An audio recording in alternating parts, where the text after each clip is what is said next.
Yeah, but Logan, we've been friends with Logan for years. You know, he's been on tour with Soulfly before, a long time ago, and Logan is a producer now. Logan, I think he's finally found what he needs to do for a living, because he's really, really great at making records, you know, and he's made lots of them so far. And he's just, when you work with Logan, he just gets there and it's done, and it's like push record, and then there we go. And he's so fast at what you're doing, because you're usually waiting and rewind this and look that up, and Logan's just boom, boom, boom, boom, boom. So it's very quick with him, which is different, you know, because usually anytime you make a record, it's like it's 15 minutes, wait 30 minutes, you know, something like that. But it's just non-stop with Logan. I think he did a wonderful job.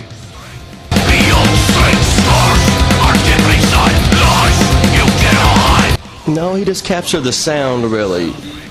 Yeah, I mean, he just captured the sound, and he, you know, pushed all the songs along, if you will, you know.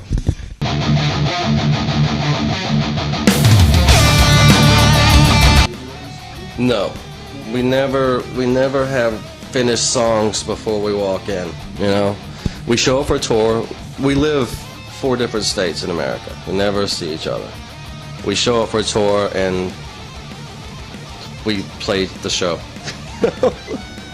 So hopefully we know the songs. But when it comes to making the records and stuff like that, Max he'll jam ideas and stuff at home or on the road, and then we'll show up at the studio, and he'll be like, hey, what do you guys think of this? For this part of the song. We'll be like, well, this part's cool, and what about this part, you know? And then we'll start in a room together and start playing them, and, you know, working out all the parts and everything like that. That's how Soulfly makes a record, which is a little different than most bands, but you have to be on top of your game, though. I mean, I guess if you sucked, which I never thought I was the best bass player in the world, but I guess if I sucked, I couldn't be in this band, you know?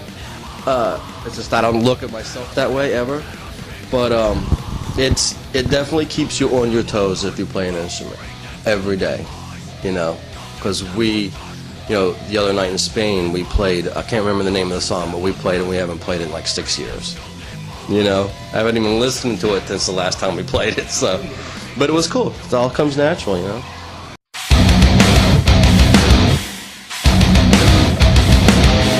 Yeah, we just finished up the second leg of our U.S. tour before this European leg started, or tour started, and we had Prong out with us, and I've known Tommy and the Prong guys for 10 years probably, you know, and I've always been a huge Prong fan. I think Tommy's amazing, and you know, he put Prong down for a little bit and went on and played with you know, Ministry and Danzig. He still plays in Danzig, and he got Prong back together to do this tour, and I'm like, you have to.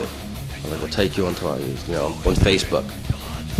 And so he did it, and you know, everybody, you know, Max loves that type of groove, and you know, the helmet vibe that Prong has and stuff, and so that was just easy. And he's a super cool guy, and we knew he'd do a great job.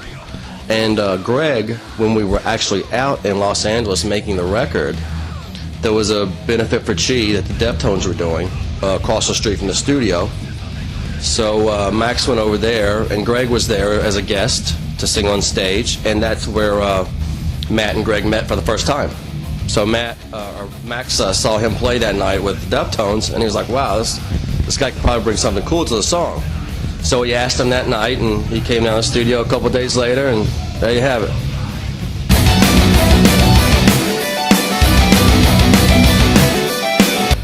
You know, it's weird, because I mean, I didn't expect to play in Soulfly this long, you know, not at all.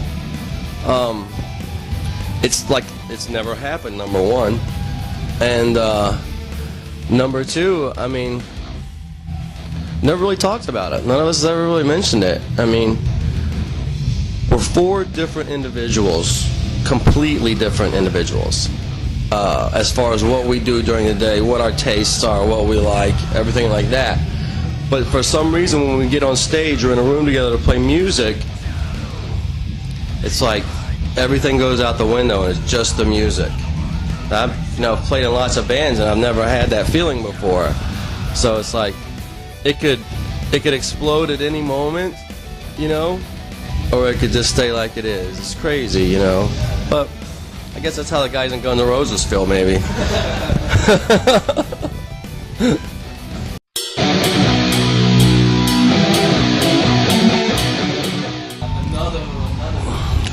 I think having known that already coming into the band, I was just like, whatever. You know, he asked me to play on the Prophecy record. I did.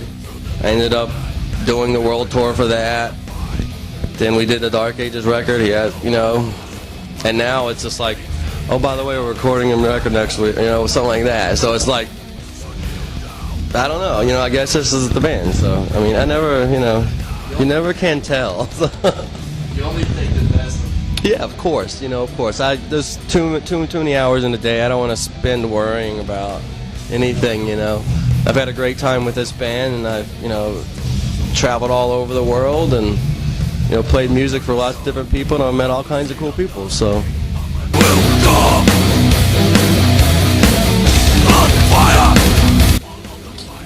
Yeah, I mean, we'll play anywhere. You know. The reason we always come back to as many places as we can in every country is because people always come and see the show, you know? And we've never had a bad time, you know?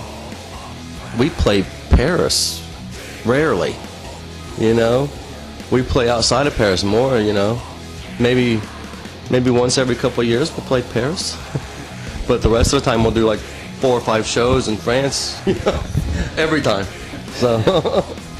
At the same time, then when they go to Russia, because we always go to Russia too, they go to St. Petersburg or Moscow, and they're gone. Last time we went to Russia, we were there for 10 days. 10 shows, all the way to Siberia. Yeah.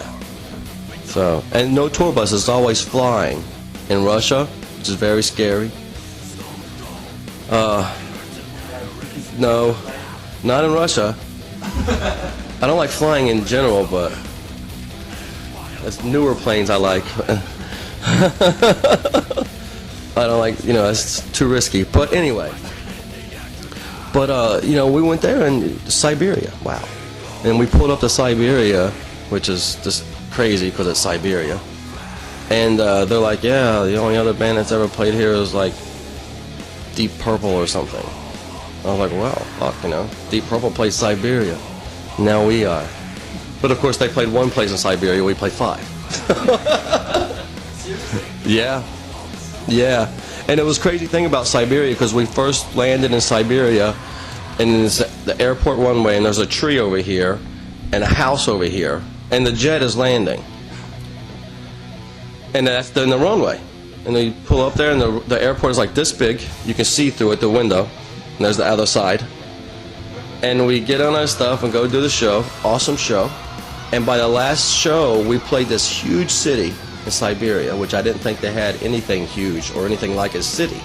Well, it was more like villages that we were playing. Huge city like New York City. I mean, there's cars everywhere and shopping and great stuff. And it just, we live here. Everybody else in the world lives everywhere else. You know, it's really crazy. It's insane. It's cool, very cool to see, you know. So crazy because it's like you don't go on holiday, you know, so if you're only ever going to be at those places if you're working or something, you know, so you're never going to experience that kind of life outside of what you do, you know.